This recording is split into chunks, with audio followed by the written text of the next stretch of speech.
So, for those of you that know me, know that I have a background of a huge list of health issues, and you guys know that I suffer from chronic pain and mental health issues, all of the above. You know, I'm no stranger to the hospital. But I had a really big scare. It was actually on August 19th. It was a Wednesday morning. And prior to that, which is weird, I didn't even know I had this footage, but I have vlogged the day prior to that because I spent the day with Jordan and we had a full day. And I also had a full weekend with him. It was just, you know, I have been feeling great, nothing unusual. This video I'm gonna upload first because I've been meaning to share with you guys what happened. Like, I feel like I'm filming this video way too late, but it's only been a week and a half since it all happened, and tomorrow will make a week that I've been home because I was hospitalized. There's so much that goes into it. I feel like I might need to make a couple different videos about it because I just experienced so much physically, emotionally, mentally, and spiritually. I experienced a lot. So with that being said, I want to get this video up first, and then I will show the vlog of the day before, and you will see that I was perfectly fine the day before. The only thing that was a little off was 2 days prior to going into the ER, my voice was really raspy, and everybody kept on asking me why, and I didn't know why. I hadn't changed anything other than, if you follow me on Instagram or watch any of my lives, you know that I smoke puff bars, or otherwise known as like a vape or Juul, like E-type of cigarette. It's a disposable e-cigarette, I guess. And so I had stopped smoking about a week prior to leading up to this day. He woke up early for me. I believe it was 9 in the morning on Wednesday, and I woke up and I literally could not catch my breath. I was able to breathe, but I was having shortness of breath, like very, very shallow shortness of breath. I kept on trying to take a deep breath in so that it felt like I just needed one big deep breath to be able to catch my breath. And I live alone, so no one was around me, and I just felt weird. I felt very confused. I felt lightheaded. I felt lethargic, weak. I almost didn't know where I was, even though I was in my home, in my bed. I couldn't find my phone, and so I remember getting up to use the restroom. I went to the bathroom, and I went back in bed, and I was praying, and I was grabbing onto my chest because I just felt weird, and I didn't know what was going on. And so I was praying and asking God to take, this feeling away. But all of a sudden, I started experiencing tachycardia, which is a fast heart rate. And that is something that is very dangerous for anybody, but also for me, given the fact that I am a cardiac patient. Getting tachycardia out of nowhere and then not being able to breathe just increased me not being able to breathe even more so. It made it even more difficult for me to breathe. And I could not figure out what was going on and what I was experiencing and why I was experiencing it. I don't know why, but I didn't call the paramedics. I called my mom instead. We live in the same apartment complex, and just to tell her I can't breathe, it took everything out of me to tell her that I couldn't breathe. She barely understood what I was saying. She asked me if I was serious because I played jokes a lot, or pranks on her, and I said, yes, I can't breathe. She said, okay, I'm going to call the ambulance. The person I called after that was Jordan, and I said, I believe I told him to pray for me because I can't breathe. And I don't know what really happened from there on. I remember just being completely out of it, falling in and out of sleep. When the paramedics got to my house, I remember there was about 5 big men in my home, and they asked me to get out of my bed and walk to the gurney. And I'm like, excuse me? And the gurney was outside of my house.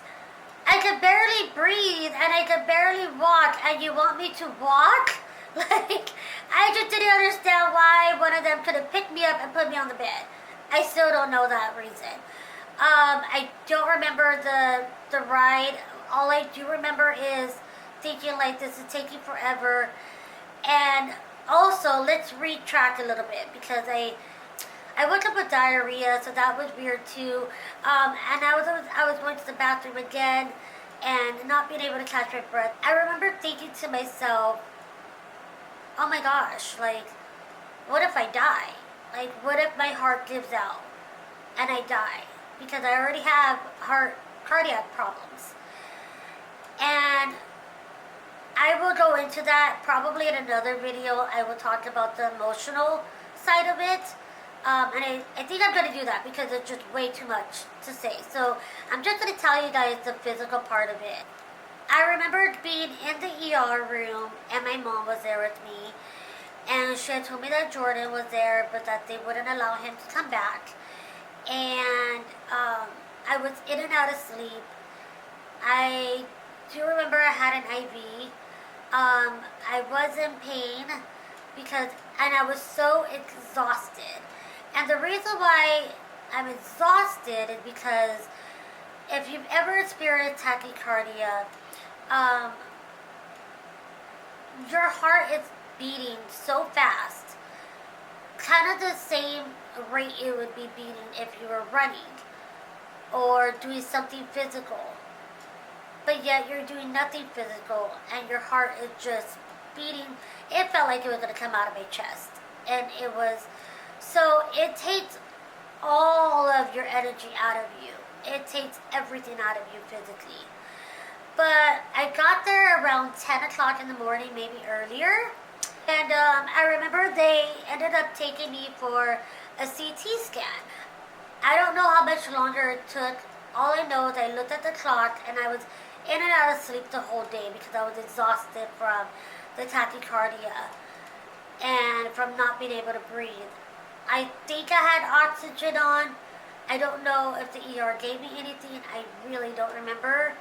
And in the ER, they had me on the side for the COVID patients because my symptoms of the shortness of breath and tachycardia and a headache, I guess I had symptoms of COVID.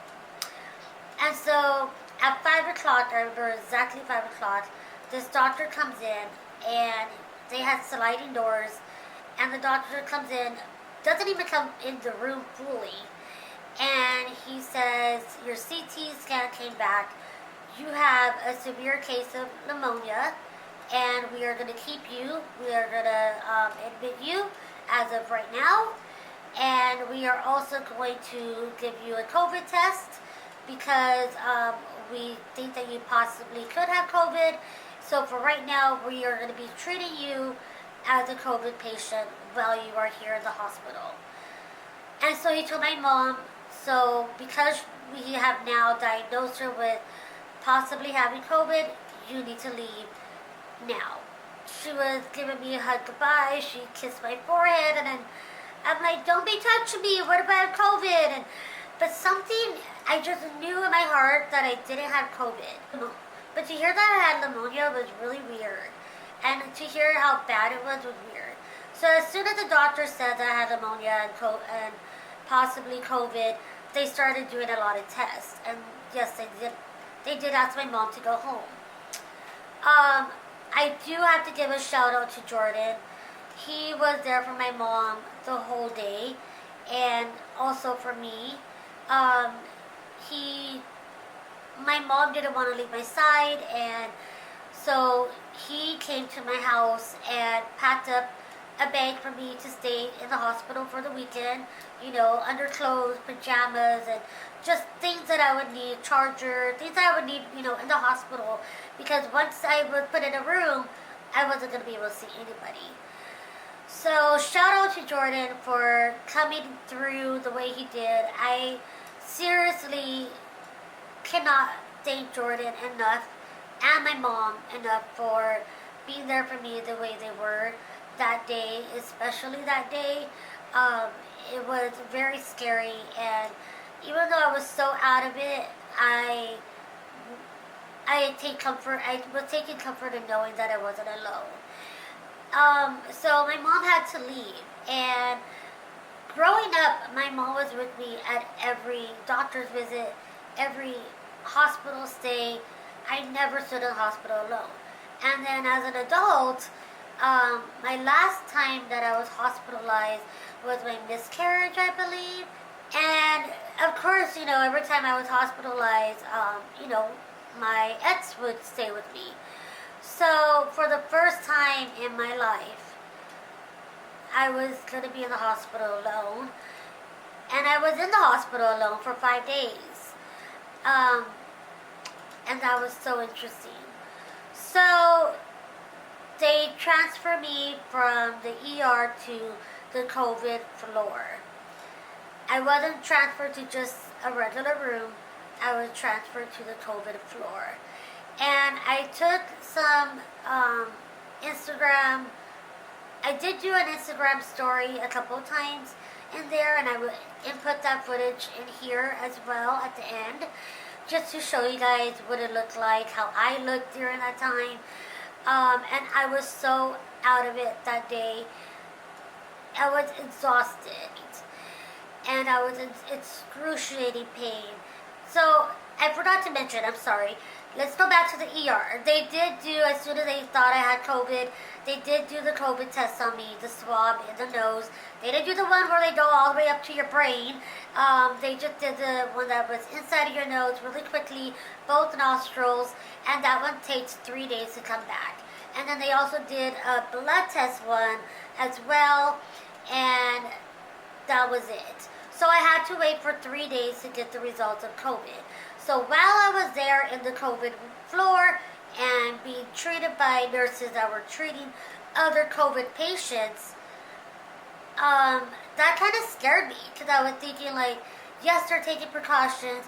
I could barely understand a word they were saying, because they had on at least 3 layers of masks, 3 layers of gowns, and like 3 layers of gloves and goggles and a shield.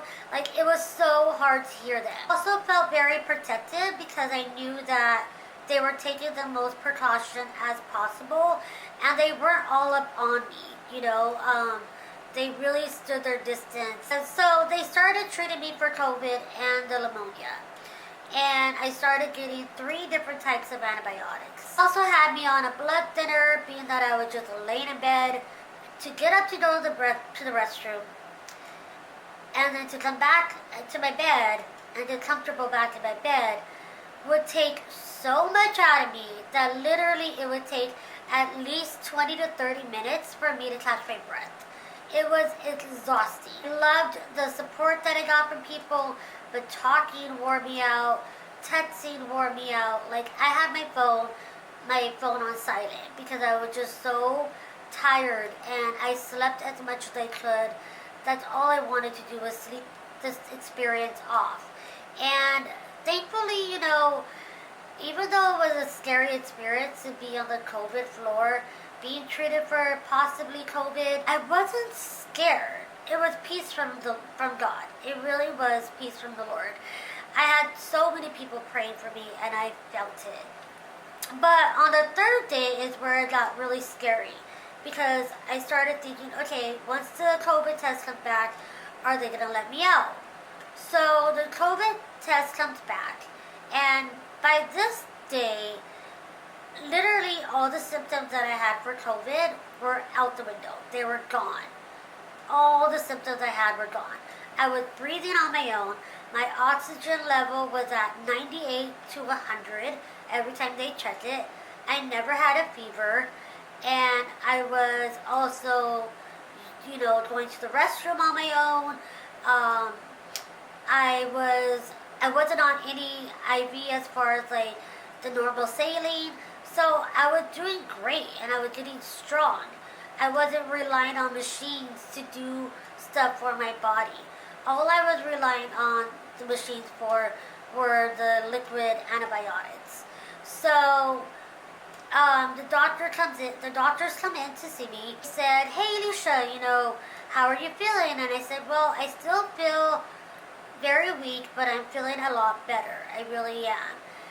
And they said, "Okay, well, your good news is the COVID test came back negative." And I'm like, "Awesome! I knew it." And me and my nurse had this bet going on. Like, she was like, "You don't have COVID." Like, and I'm like, and I told her, "I don't have COVID. I know I don't have COVID." And Jordan was like, "You don't have COVID." And I just knew I did not have COVID.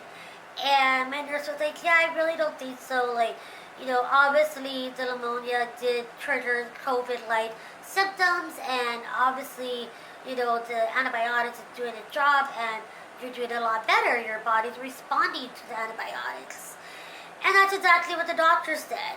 But they said, "But there's a couple of things that we want to check still, and we're going to do another COVID test just to make sure that it's not a false negative."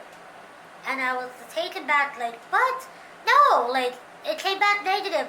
I'm done. I'm out of here. Like, we're good to go, right?" They ended up wanting to keep me a couple more days because they wanted to repeat the COVID test. Now, I didn't know at the time until, like, I think the next day I found out, but basically I started freaking out because they started running all these weird, random, foreign, specific tests. Always asking what type of blood test they were doing, what type of test they were doing, what medication they were giving me, how many milligrams, and you have every right to ask that. So I started getting very scared because they retested me for COVID, and it wasn't a rapid test. This test was a test that was going to take up to 3 days. So they redid COVID, and they did an HIV test on me, and they did a SARS test on me. They tested my urine for pneumonia, and I didn't even know that was possible. They continue on with the treatment of the antibiotics, and all they were doing as far as like any type of lung or breathing treatments where the respiratory therapist would come in twice or 3 times a day and just give me an inhaler to breathe in. I don't even know what inhaler it was, but they would give me an inhaler, and I even asked them, "Why am I not getting breathing treatments?" Because especially for pneumonia, you should get a breathing treatment. One of them told me, "Oh, you don't need it, especially with tachycardia. We don't want to make your heart rate go up any faster." The other one told me, "Well, because of COVID, we ran out. We don't have any breathing treatments." And then it comes the following day, which was Saturday. They wanted me to just, relax, let the medication take its course, because I got really good news on Saturday that in one day,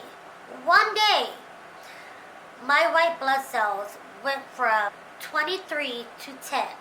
And I told the doctor, like, "Okay, what does that mean?" He's like, that's good. 10 is like completely normal. In one day, guys, 1 day. So I knew again, I'm like, I don't have COVID. But I wanted to stay on that floor because I was used to the staff there, and I liked how protected I was. And then, came Sunday, and by Sunday, I was already feeling a little stronger and just feeling very agitated with, the nursing staff, and just ready to come home. I was missing my bed, missing my dog, just missing the comfort of my home, and I really felt strong enough to go ahead and come home. I wasn't too scared about being home. I wasn't too worried about it because I don't think I've explained the full, like, how, I don't think I've really explained how severe this was. So I had found out as I was there throughout the days, I was faced with literally the possibility of not making it through. And the doctors told me, had I not got to the ER at the time I did, there was a really big chance that I would have died. Because the tachycardia was so fast and so high, along with me not being able to breathe, I would have gone into heart failure or respiratory failure. And calling the ambulance when I did, getting to the hospital when I did, all of it lined up perfectly. And then especially, I was afraid for my life, even more so, for about 3 days, thinking that I had contracted COVID or, asymptomatic. And the first thing that went through my mind was my heart just sank, and I thought about everybody that had been around, the weekend before, the days before, and how I just felt so awful that if I was COVID positive, I couldn't forgive myself for being around all those people, because I've been self-quarantined now since March, and you guys know that. I ain't going nowhere, I don't see nobody, I don't do nothing. Like, I'm terrified of the pandemic. And I just felt so bad for that. It really made me evaluate every part of my life, emotionally, spiritually, physically, my relationships with people, how I treat people, how I treat myself, and how I treat my body, mentally and physically. It was a lot that I had to take in. But even though it was a very scary experience, I know that I needed that experience, because it already has changed me, and it already has brought me closer to the ones that were there for me. It was just a huge awakening, a big spiritual and emotional awakening, and I don't ever want to be in that position ever again. We still don't know where the pneumonia came from. My only guess is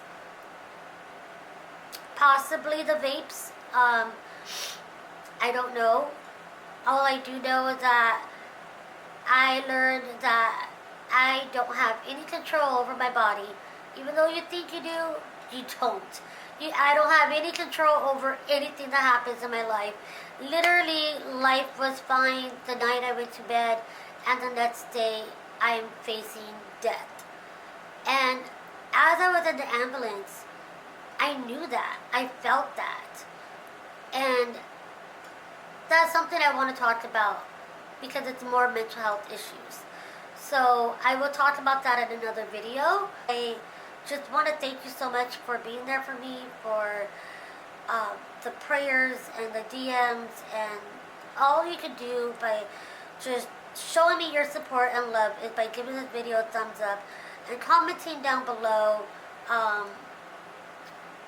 that you are praying for the people that do have COVID and the frontliners as well. COVID is still out there, and it's still strong and taking people's lives every day. And it was very, very scary to possibly be one of those people that got hit with it. And I thank God that I didn't. And I thank God that I'm COVID free. But not everyone is so lucky. Thank you guys for watching this video. I will see you guys really soon, so don't get confused, because I'm uploading this, and then I'm going to upload the vlog from the day before all this happened. And then if you have any questions about anything, that I experienced, go ahead and DM me or leave them in the comments and I will do a video on that. But I do want to do a whole video just about what I experienced, you know, emotionally and spiritually, because that was a lot in itself, and that's a whole separate video. And yeah, I thank you guys just again from the bottom of my heart. Thank you so much for always being there for me. If you are new, please subscribe and please follow me on all my social media. I'm the most active on Instagram. So all the links are down below, but everything is Elisha May 82. I love you guys, and I will see you guys in my next video. Bye!